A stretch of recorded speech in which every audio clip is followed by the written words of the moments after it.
Right, so come on, Tim. Okay. The Mayan calendar, man. Surely it's all nonsense. 21st of December 2012 happened.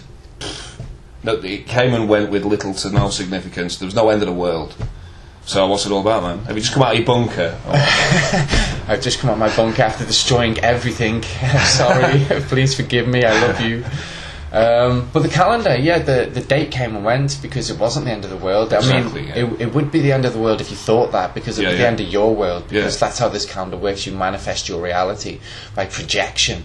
So those who thought it was the end of the world, maybe some of them ain't with us now, because it would have ended then. But I think closer to the day, I was more understanding that it's about peace, love, unity, and understanding that we're just different reflections of each other. It used to crack me up. Every single mainstream media documentary you saw about the Mayan calendar end date was Doomsday 2012. We even had the movies. Even Hollywood was like, hey, let's cash in on whole end of the world deal.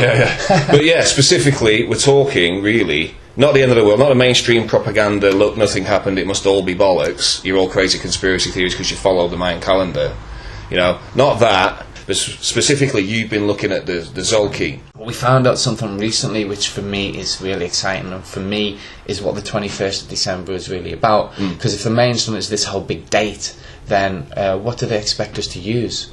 The calendar. And then the whole 2013, like the two numbers that the mains used to create the consciousness. Just explain that a little bit, because it's 2013 this year. The year after the end of the end date, so to speak.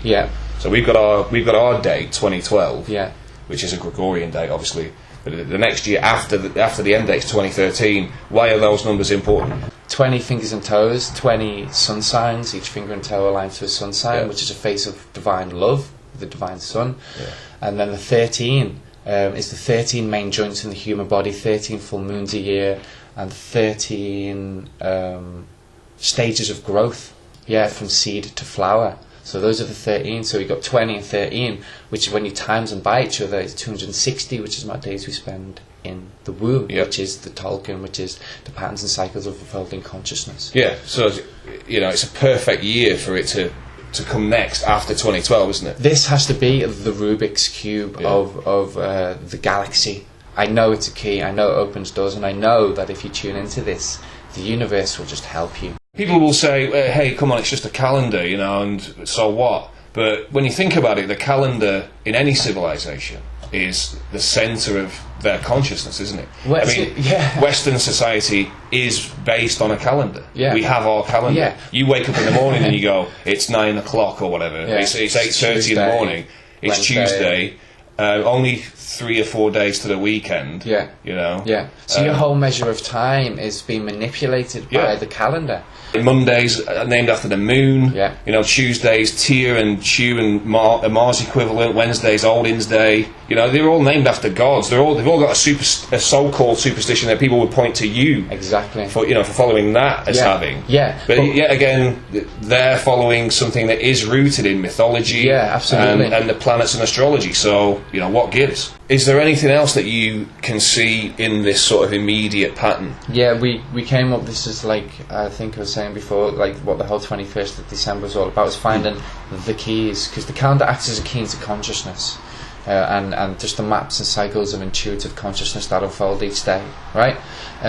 But what we found out, which is amazing, we just found it on this website. This guy had done like loads of number stuff with maps and calendars and atlases and numbers and numbers on the Rubik's Cube. But one of the things he'd done was put all the alphabet into the Tzolkin.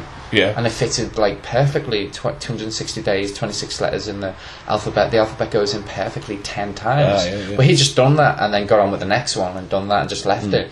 But a friend of mine saw it, told me about it, and then we put it into the calendar. So how did you do that? Where did you start? We started on the one crocodile and started A, B, C, D, E, F, G up to Z. To the bottom, and then just carried on, and it fitted in 10 times perfectly. And we just done it forwards, and it spelled one word 10 times, again and again and again. It was Keys, keys. So no other word, didn't spell any other word, just one word, Keys.